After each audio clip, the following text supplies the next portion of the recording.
ইসলামের ঠিকাদার কি জামায়াত ইসলামী? বরং কি ইসলামের সবচেয়ে বেশি ক্ষতি করেছে জামায়াত ইসলামী বিভ্রান্ত।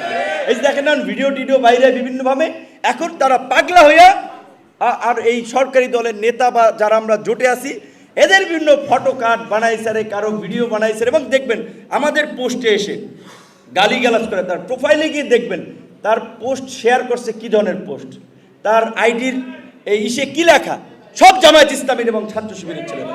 এবং এই যে একদল যেমন এই গালিগালাজ করে তরুণদেরকে একটা এই অসভ্য ইসলামের দিকে উৎসাহিত করছে, আরেক এই অনলাইনের এই যে বট বাহিনী এরা এই সামাজিক যোগাযোগ মাধ্যমকে টক্সিক করে ফেলছে।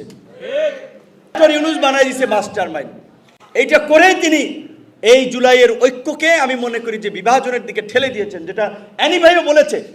৭১-এও ছাত্র সমাজই মুক্তিযুদ্ধের অগ্রণী ভূমিকা পালন করেছিল, ছাত্ররাই জাতীয় চার খলিফার উপাধি পেয়েছিল। ডাকসুর বিপিজিএস তৎকালীন ছাত্রলীগের সভাপতি সেক্রেটারি আসম আব্দুর রব, মাখন ভাই, শাহজাহান সিরাজ, এরকম চারজনে।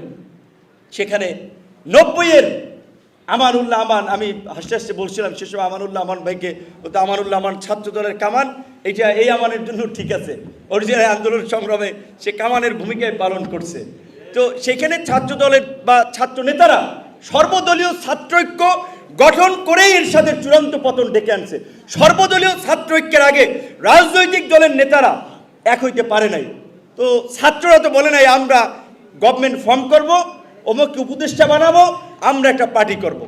জুলাই ছিল সর্বস্তরের মানুষের, সেটাকে এই একটা অনভিজ্ঞ, কোনো অভিজ্ঞতা নাই, তো রাজনৈতিক অভিজ্ঞতা থাকলে এত ভুল করতো না। অনভিজ্ঞ এই সমস্ত প্লাপানের হাইলাইটস করতে গিয়ে ডক্টর ইউনূস স্যার নিজের গ্রহণযোগ্যতাকে নষ্ট করেছে এবং এই জুলাইয়ের মধ্যে দিয়ে গড়ে ওঠা ঐক্যকে বিভাজিত করেছে। এবং শেষ পর্যন্ত দেখেছেন দেশে জামাত যেখানে তার জীবদশায় জন্মের পর থেকে সর্বোচ্চ সিট পাইছে 18টা, আজকে প্রায় 80 সিট নিয়ে তারা প্রধান বিরোধী দল। এবং এইখানে 92% মুসলমান, ইসলামী মূল্যবোধের প্রতি মানুষের শ্রদ্ধা ভক্তি আছে, কিন্তু ইসলামের ঠিকাদার কি জামায়াত ইসলামী? আর এনসিপি আজকে রাজনীতি করছে। ভাই শেখ হাসিনার আমলে তো আমরা মাইর খাইছি, কত হসপিটালে ছিলাম, কতবার 31 বার হামলার শিকার হয়েছি, জেলেও গিয়েছে। এইখানে যে ছোট্ট ছেলেটা সবাই সাইজে ছোট দেখতে পারে, জেলখানার কারা নির্যাতন, এদের কতবার জেল খেটেছে এরা।